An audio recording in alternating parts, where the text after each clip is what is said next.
brought to you by Nova शुद्ध घी। जब जब खाए दिल खुश हो जाए, सदियों का नोवा शुद्ध देसी घी, सपना स्वस्थ भारत का। I love ghee.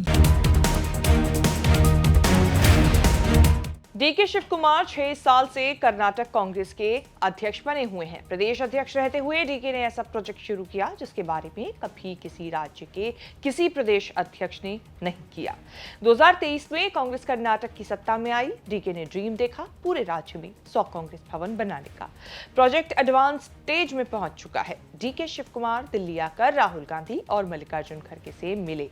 100 Congress project की हरी झंडी दिखाने के लिए इनवाइट किया। ये मेल मुलाकात ऐसे समय पर हुई जब प्रदेश कांग्रेस अध्यक्ष बदलने और 30-30 मंथ फॉर्मूले के तहत सीएम बदलने की जीरो से चर्चा है। दिल्ली से कर्नाटक लौटते ही डीके शिव कुमार ने बड़ा धमाका किया, इशारा किया कि वो प्रदेश अध्यक्ष पद छोड़ सकते हैं। 2023 में उन्होंने डिप्टी सीएम बनने के बाद पद छोड़ने की इच्छा जताई थी, लेकिन राहुल गांधी खड़गे के कहने पर पद पर बने रहे। अब डीके ने कहा कि मुझे पता नहीं कि कब तक मैं प्रदेश कांग्रेस अध्यक्ष के पद पर रहूंगा। मैं पार्टी अध्यक्ष पद पर स्थायी रूप से नहीं रह सकता। मार्च में 6 साल हो जाएंगे। मैं एक मिसाल कायम करने की कोशिश करना चाहता हूं कि कोई भी स्थायी नहीं हो सकता। हालांकि राहुल और खड़गे ने मुझे पद पर बने रहने के लिए कहा है, इसीलिए मैं कंटिन्यू कर रहा हूं। तब तक करूंगा जब तक हाईकमान कहेगा। कोशिश है कि अपने कार्यकाल में पार्टी के 100 ऑफिस बनवाऊं। डीके जब ये सब बोल रहे थे तब उनके समर्थक डीके शिव कुमार सीएम के नारे लगा रहे थे। डीके चाहते तो इग्नोर कर सकते थे। उन्होंने नारों के बीच समर्थकों से कहा कि चिंता मत करो, मैं लाइन में पहले नंबर पर हूं। डीके ने यह भी जोड़ा कि मैं किसी पद पर रहूं या ना रहूं, हमेशा लीडरशिप रोल में रहूंगा। ये सब तब हो रहा है जब के.एन. रजन्ना ने नवंबर क्रांति की भविष्यवाणी की हुई है। डीके शिव कुमार के इस बयान को अलग अलग नजरिए से देखा जा रहा है।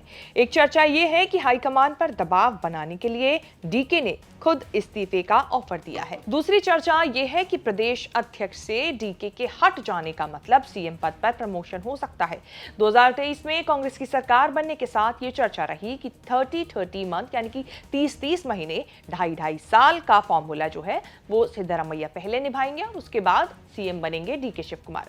ये 30 मंथ इसी महीने पूरे हो रहे हैं। अब डीके की बारी आ रही है। खुलकर तो नहीं, लेकिन बंद कमरे में डीके दावेदारी पेश कर रहे हैं।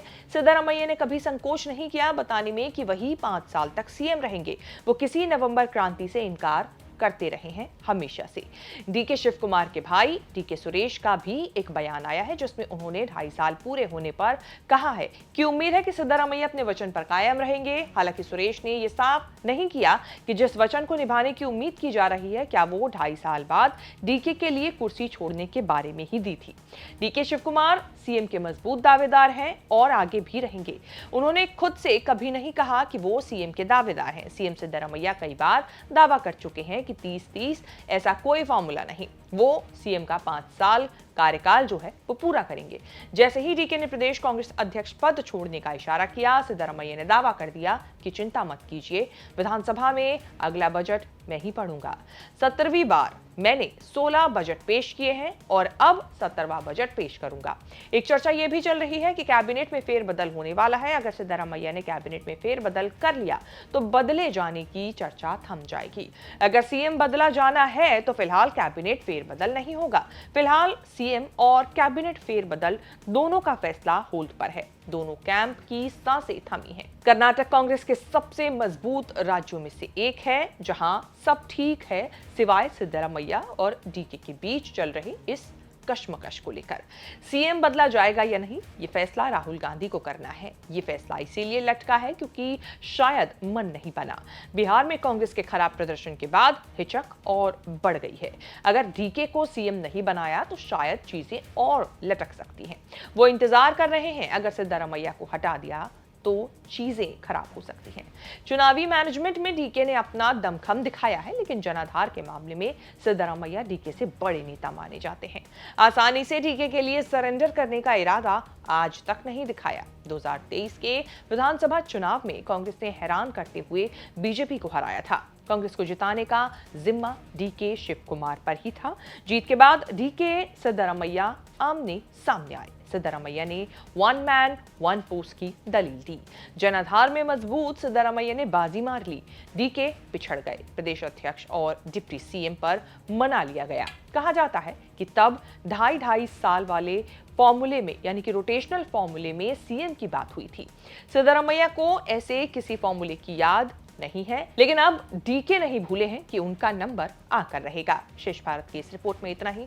इस रिपोर्ट को लेकर आपकी क्या राय है, हमें कमेंट करके जरूर बताएं और इस तरह की खबरें आगे भी देखने के लिए बने रहें न्यूज़ तक के साथ।